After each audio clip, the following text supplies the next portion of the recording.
예, 이번 출장 때 미국 신규 파운드리 출장 결정 하시나요? 미국 파트너들 데리고 오기로 돼 있습니다. 반도체 정보 관련 미국 관계자 만나실 계획도 있으세요?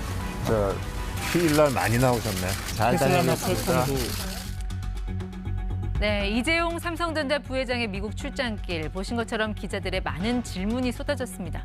전 세계가 반도체 전쟁을 벌이고 있는 만큼 투자자들 역시 궁금한 점 많으실 텐데요.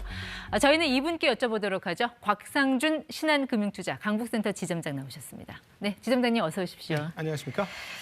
평소처럼 비세진 수행원 없이 단촐하게 출장길에 오르긴 했는데 글쎄요, 뭔가 대회비에 붙일 만한 중요한 1대1 비즈니스 미팅이 잡혀 있다. 이렇게 보면 될까요? 아마 사전 정지 작업은 상당폭 진전이 되었을 거고요. 아마 최고 경영자들과 결정을 해야 되는 사람들 간에 모종의 선택이 남아있지 않겠는가 네. 이런 생각이 되어집니다. 그래서 미국 삼성전자의 미국 그 투자건이 네. 아마 주요한 화두가 되지 않겠나 이렇게도 예상하고 있습니다. 미국 투자라면 어떤 분야의 투자를 말씀하시는 건가요? 반도체 공장이라고 얘기하는 네. 파운드리 투자가 주가 되겠습니다. 네, 파운드리. 사실 이 반도체 하면은 워낙 좀 복잡한 용어들이 막 쏟아져 나와서 조금 네. 혼란스러운 면이 있는데 파운드리 공장이라는 게 좀 어떤 건지 개념 정리 조금 하고 들어갈까요? 네, 우리는 이제 자동차면 자동차 공장이 있고 휴대폰이면 휴대폰 공장이 있는데요. 네. 반도체 공장은 일컬어 우리가 파운드리라고 부릅니다. 그래서 쉽게 얘기하면 파운드리는 반도체 공장이다라고 생각하시면 쉬울 것 같습니다. 근데 거기 위탁 생산이라는 표현이 붙던데요, 파운드리에는. 네. 네, 왜냐하면 이제 조금 복잡해지는데요. 한번 시간을 주신다면 네. 반도체에 대한 개념 정의를 간단하게 한번 40초 해드릴까요? 정도 드리겠습니다. 보시면서 설명해 주시죠. 네, 반도체는 크게 메모리 반도체, 비메모리 반도체로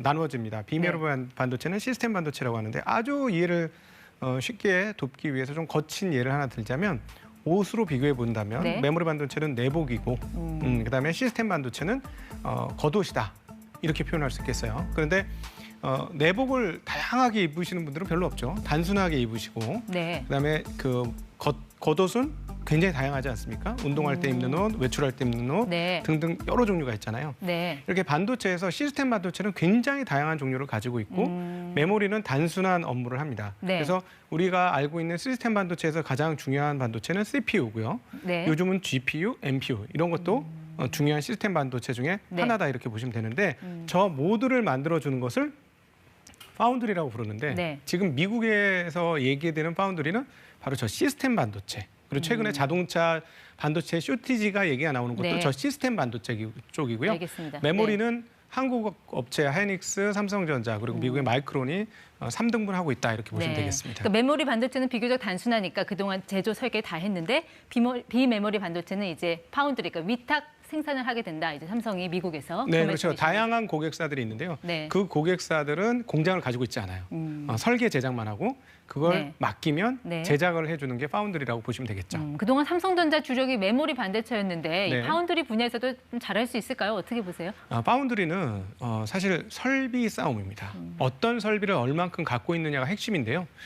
장비 하나가 굉장히 비싸요. 네. 어떤 중소기업 회사 같지만 할 정도로 장비 한 대가 비싼 가격을 가지고 있는데 이걸 살 수 있는 업체들이 세상에 네. 많지 않습니다. 그래서 타이완의 TSMC가 대표적이죠. 그렇죠. 네. 그리고 타이완의 TSMC와 삼성전자가 특별히 그 자외선 공정의 EUV 장비는 양분했다 이렇게 네. 보시면 되겠어요. 다른 쪽은 가지고 싶어도 가질 수가 없는 게 EUV 공정 장비인데요. 이걸 네. 삼성전자와 TSMC가 양분했기 때문에 앞으로 극세 미세 공정에서는 두 회사가 각축을 벌일 수밖에 없는 네. 상황이다 이렇게 보시면 되겠습니다. 그러니까 시장 점유율을 보면 파운드리 시장에서요. TSMC 같은 경우가 50% 넘는 점유율로 1위를 갖고 있고 삼성전자가 17.3%. 이게 1, 2위 간의 격차가 크단 말이죠. 네. 삼성전자가 어떻게 이 시장을 갖고 올 수 있을지, 어떻게 해서 2030년에 1위를 달성하겠다는 목표, 그거를 달성을 할 수 있을지. 네. 어떻게 가능하다고 보세요? 원래 삼성전자가 파운드를 아주 못하는 회사는 아니었어요. 과거에 애플도 삼성전자하고 거래를 했었는데요. 그때 조금 에러가 나면서 그것이 파운드리도 TSMC로 넘어갔고 그러면서 TSMC가 50% 이상을 네. 가지게 됩니다. 특별히 패키지를 굉장히 잘했어요.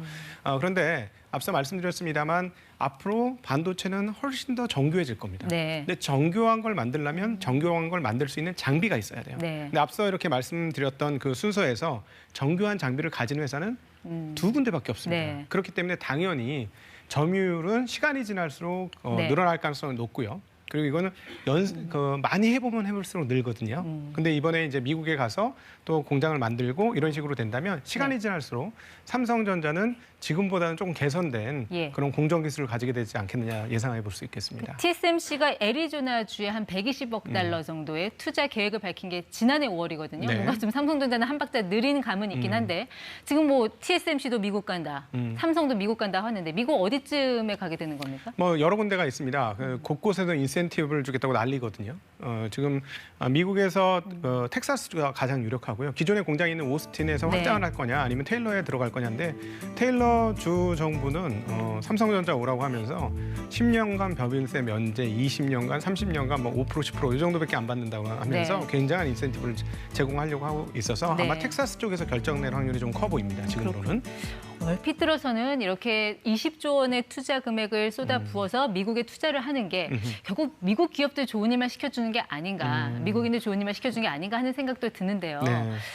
자, 삼성전자가 약간 투자자들 입장에서는 당장 돈 쓰는 일만 있을 것 그렇죠. 같은데 이게 과연 투자자들 입장에서도 좋은 일로 해석을 해야 되는 건지 이건 어떻게 봐야 될까요? 굉장히 좋은 질문입니다. 단기적으로는 돈을 쓰는 입장이기 때문에 과연 이게 좋겠느냐 하는 게 있지만 파운드리를 잘 하려면 고객사가 좋아야 돼요. 네. 그 파운드리한테 나 이것 좀 만들어줘 하고 맡기는 사람들을 많이 만날 수 있어야 되는데 세계의 대표적인 그런 파운드리를 맡길 수 있는 회사는 거의 대부분 미국 회사입니다. 애플 같은 거? 네, 애플이 그렇고요. 그다음 퀄컴이 그렇고 AMD, 엔비디아 다 네. 모두 미국에 있는 팹리스 업체들이죠. 그래서 그쪽에 가는 것은 아마 미국의 미중 네. 무역 전쟁과도 깊은 관계가 있을 겁니다. 예. 그러니까 미국이 반도체 주도권을 갖고 싶죠. 네. 그래서 삼성의 도움이 필요했다. 이렇게 보시면 될 것 같습니다. 이렇게 어떤 미국 고객사들의 좋은 주문을 받으면 그만큼 시장 점유율이 늘어나고 그렇죠. 또 기업의 이익도 개선이 될 거다라고 보시는 것 같은데 그렇죠. 그러면 결국 이제 삼성전자 주가에 대한 기대로 또 이어질 수밖에 없잖아요. 네, 지금은 사람들이 까맣게 잊고 있습니다만 사실 연초에 주가가 많이 올랐을 때는 삼성전자의 파운드리에 대한 기대가 굉장히 컸습니다. 네. 근데 지금 모두 싹 잊고 있는데요. 이제 그게 본격적으로 시작이 되는 것이죠. 네. 그래서 내년도에 3분기 정도가 되면 그 파운드리 쪽에서 이익이 확인이 될 것으로 보여집니다. 그렇다면 지금까지 네. 계산을 안 해주었던 파운드리의 가치를 삼성전자 주가에 반영을 해야 되지 않을까라고 저는 생각을 하고 있습니다. 자, 오늘은 1.13% 올라서 71,400원. 사실 우리 곽 지점장님께서 나오신 게 한 달 전쯤 그때 7만 전자가 깨졌을 때 6만 전자 때였거든요. 네. 그때도 팔지 말고 갖고 있어라라고 했는데 시간이 한참 지났는데 지금도 그 견해가 유효하신 겁니까? 네, 그렇습니다. 저는 유통업체 편보다는 제조업체 편을 좀 들고 싶은데요. 지금 굉장히 극명하게 상황이 갈라져 있는 상황입니다. 대만에 있는 유통업체들은 앞으로 반도체 값이 상당히 떨어질 거라고 예상을 하고 있고요. 네.